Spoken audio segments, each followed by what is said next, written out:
नमस्कार। इस कार्यक्रम में आपका स्वागत है। मैं हूं आरफा खानम शेरवानी। इस प्रोग्राम की शुरुआत एक सलाह के साथ। अगर आपने धुरंधर फिल्म देखी है, धुरंधर 1 और धुरंधर 2 भी, और इन दोनों फिल्मों को अगर आपने पसंद किया तो ये फिल्म जो मैं आपको बताने जा रही हूँ इसको हरगिज़ भी मत देखिए। आप बर्दाश्त नहीं कर पाएंगे, क्योंकि अगर आपने धुरंधर फिल्म को बर्दाश्त किया, पसंद किया, प्यार किया, सेलिब्रेट किया, तो आप पूरी तरह से इस फिल्म से नफरत करेंगे। मैं वापस आऊँगा। इम्तियाज़ अली की फ़िल्म एक फ़िल्म नहीं है, एक कविता है। आपके मन को इस तरह से टटोलती है ये फ़िल्म कि बहुत सारे पुराने बिछड़े हुए भूले हुए गम याद आ जाते हैं। बहुत सारे पुराने बिछड़े हुए भूले हुए साथी याद आ जाते हैं। बहुत सारी चीज़ें होती हैं इस फिल्म में। वही पार्टीशन की कहानी है, यानी हिंदुस्तान और पाकिस्तान। वही चीज़, एक वही ज़ख्म जिसको 80 साल से हम कुरेद रहे हैं, अब भी कुरेदना बंद नहीं करते। एक ऐसा ज़ख्म जो नासूर बन चुका है, जो पक चुका है। जितना ज़्यादा हम उसे कुरेदते हैं उतना ज़्यादा रिश्ता है। लेकिन ये फिल्म ज़ख्मों को कुरेदती है, कुरेदने के साथ साथ एक ऐसा मरहम लगाती है जहाँ आप वो बहुत कुछ जो आपकी याद में, आपकी याददाश्त में समाया हुआ था, एक कड़वी याद की तरह, ऐसा लगता है कि बहुत सारी बेकरारियों को करार आ गया।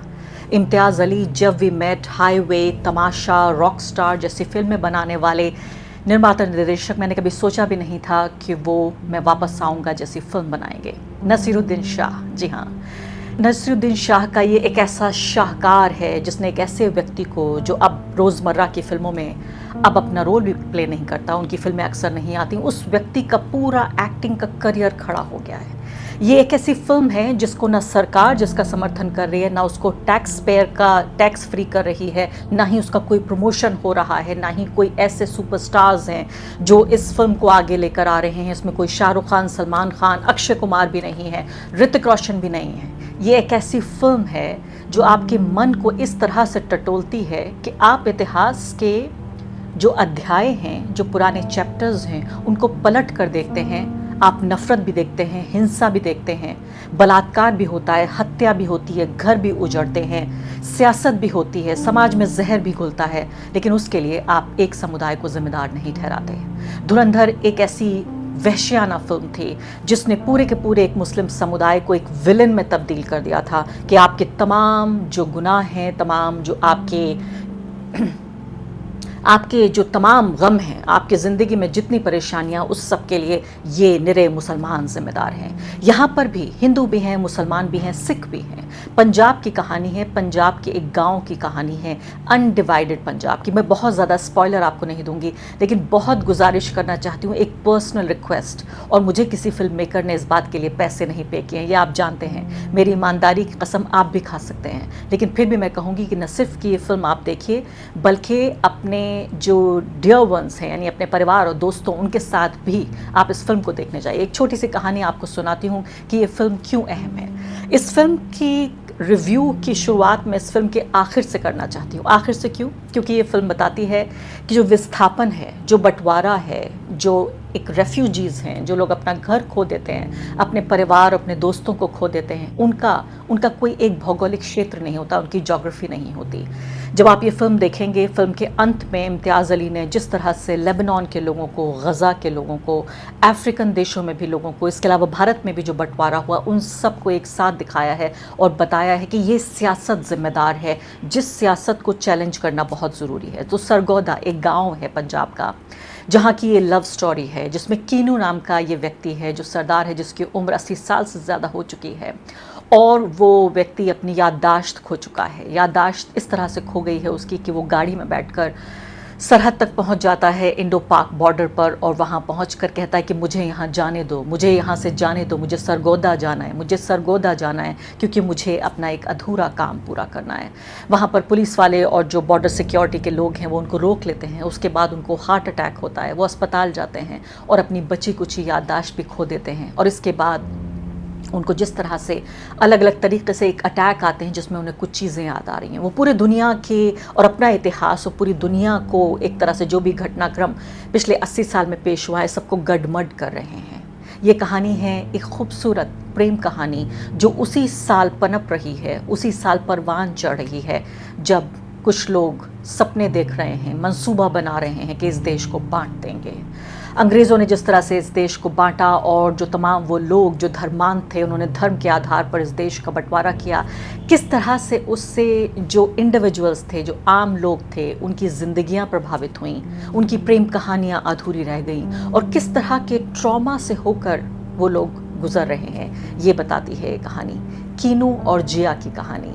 जिया एक मुस्लिम लड़की है, कीनू एक हिंदू, एक सिख लड़का है और इन दोनों को आपस में प्यार हो जाता है। ये दोनों एक ही कॉलेज में पढ़ते हैं और फिर शुरू होती हैं वो तमाम खूबसूरत कहानियाँ जिसमें आप बहुत प्यारे कपड़े देखेंगे, आप गाने देखेंगे, आप डायलॉग्स देखेंगे, एक्टिंग देखेंगे, बहुत सुंदर लोग देखेंगे, उनकी सुंदर कहानियाँ देखेंगे, वो एक कली से फूल बनता हुआ प्यार देखेंगे और उसके बाद किस तरह से वो सत्ता, नफ़रत, हिंसा और बंटवारे कि बूट के नीचे कैसे वो फूल, वो खिलता हुआ फूल कुचला जाता है, मसला जाता है, वो भी आप देखेंगे। लेकिन इस सब के लिए ना आप किसी मुसलमान को ज़िम्मेदार ठहराएंगे, ना किसी हिंदू को ज़िम्मेदार ठहराएंगे, ना किसी सिख को ज़िम्मेदार ठहराएंगे। आपको फिल्म के आखिर होने तक एहसास ये होगा कि हिंसा बुरी चीज़ है, नफ़रत बुरी चीज़ है, बंटवारा बुरी चीज़ है। मुसलमान बुरे नहीं हैं, सिख बुरे नहीं हैं और ना ही बुरे हैं हिंदू।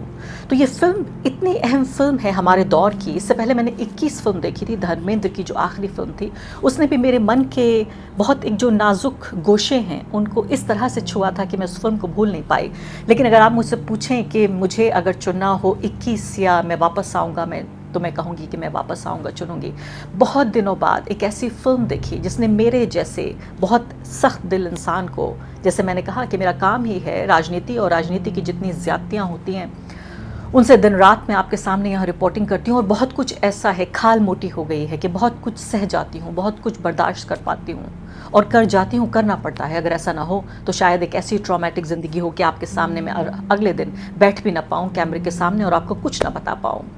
तो इस फिल्म में आप सोचिए, ज़ारो कतार इस फिल्म के कई हिस्से ऐसे हैं जो मेरे साथ इस तरह से बस गए हैं कि वो छोड़ने का नाम नहीं लेते और मैं उन्हें संजो के रख रही हूँ अपने तकिए के नीचे, संजो के उन पलों को जो इस फिल्म ने मुझे दिए हैं। कैसे एक सख्त दिल इंसान को भी, कैसे उसका दिल मोम जैसा पिघला दिया इस फिल्म ने कि मैं तो बैठी थी पिक्चर हॉल में, मैं रो रही थी, मेरे साथ में बैठी मेरी दोस्त रो रही थी, एक और कोने में बैठे हुए 2 सीट छोड़कर एक बुज़ुर्ग बैठे हुए थे, सिसक सिसक कर रो रहे थे।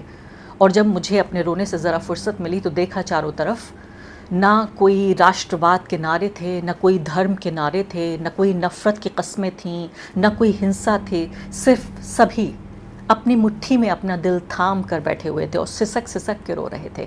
कभी कोई पार्टीशन को याद कर रहा था, कभी कोई अपना जो बिछड़ गया उसकी याद में खो गया इस फिल्म को देखते हुए, कभी कोई अपने अधूरे प्रेम को याद कर रहा था और सोच रहा था कि वो चिट्ठी, वो एक गज़ल, वो एक नज़म जो कीनू नाम का ये जो आशिक है पार्टीशन के वक्त में, जो क्रांतिकारी भी है, वो कभी जिया को सुना न सका। तो पूरी कहानी का प्लॉट भी मैंने वही कहा, स्पॉइलर नहीं देना चाहती आपको, लेकिन फिर भी इतना बता देना चाहती हूँ कि आप ज़रूर जाकर, यानी धुरंधर के दौर में मैं वापस आऊँगा फिल्म बनाना, कितनी बड़ी बहादुरी की बात है, कितना बड़ा जिगर चाहिए इस फिल्म को बनाने के लिए। मैं सलाम करती हूँ इम्तियाज़ अली को कि ऐसी फिल्म वो बना पाए। और इसीलिए द हिंदू को इन्होंने इंटरव्यू दिया और कहा कि ये फिल्म बहुत स्लो चल रही थी और उसके बाद जो भी फिल्म देखने जाता था वो वापस आके अपनी जिम्मेदारी समझता था कि मुझे तो दोस्तों को बताना है कि ये फिल्म तो आपको देखनी है। और बिल्कुल इसी तरीके से एक दोस्त ने फ़ोन किया कि ये फिल्म तो आपको देखनी पड़ेगी और इसीलिए मैं किसी तरह वक्त निकाल कर देर शाम को काम ख़त्म करके ये फिल्म देखने गई, क्योंकि ये फिल्म तो मुझे देखनी ही थी, ये फिल्म आपको देखनी पड़ेगी। उन्होंने कहा कि वर्ड ऑफ माउथ से इस फिल्म का प्रचार हुआ और फिर ज़्यादा लोग देखने आए और फिर जो सिनेमा हॉल थे, थिएटर थे, वो भरने लगे।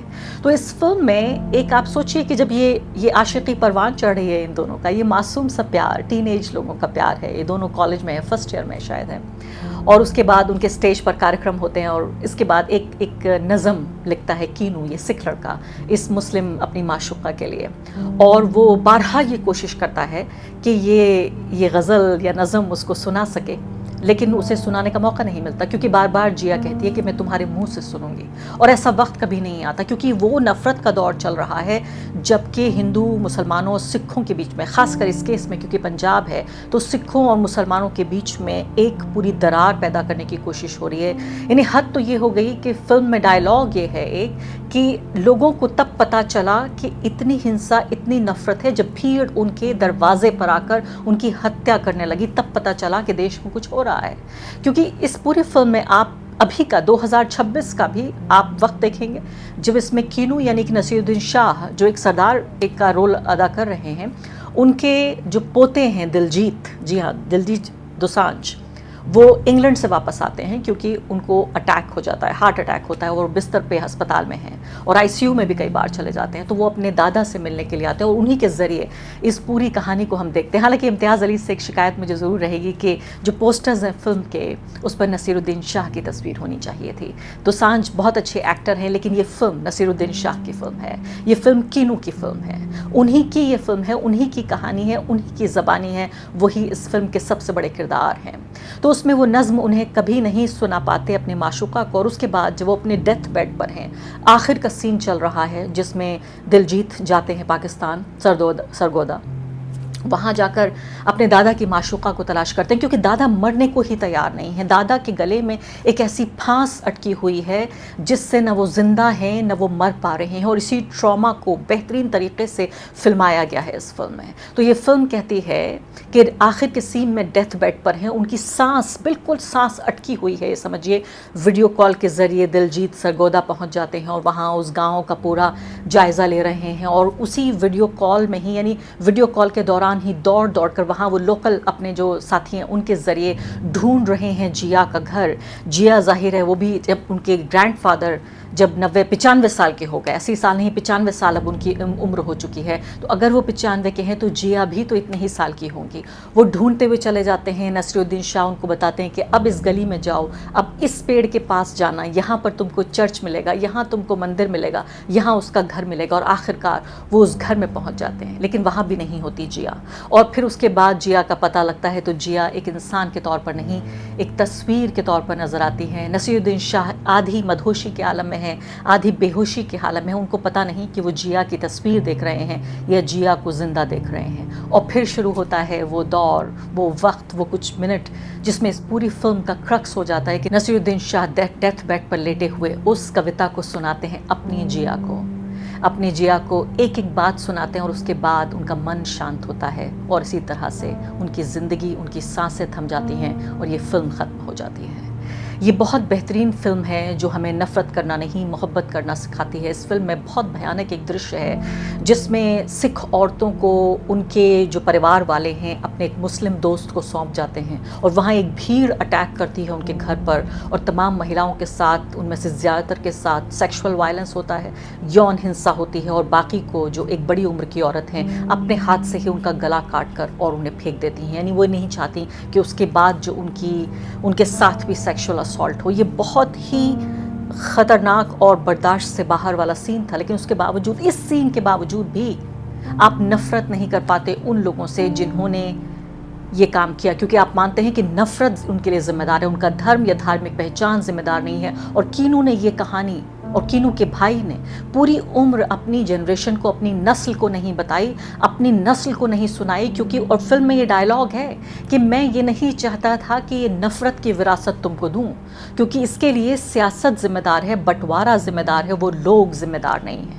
क्योंकि ये जो मुस्लिम ज़मींदार दोस्त थे ये हर मुमकिन कोशिश करते हैं, बल्कि जो भीड़ आ रही है उसके सरगना को गोली भी मार देते हैं, लेकिन उससे पहले वो अत्याचार उन तमाम लोगों के, तमाम औरतों के साथ हो जाता है। ये दिल तोड़ देता है वो अत्याचार। एक महिला होने के नाते एक अजीब सी सिहरन, और मैं उस सीन को देख भी नहीं पाई, लेकिन इसके बावजूद भी आपको अंदाज़ा होता है कि आखिर क्या कुछ हो रहा था। ट्रेन में जो पूरे शव आ रहे थे लोगों के, महिलाओं के और पुरुषों के, उस सब को देखकर भी आपको एहसास होता है कि किस तरह से पार्टीशन की पूरी जो त्रासदी थी विभाजन की, उसको आप महसूस करते हैं, लेकिन किसी से भी नफरत नहीं करते, आप सियासत को चुनौती देते हैं।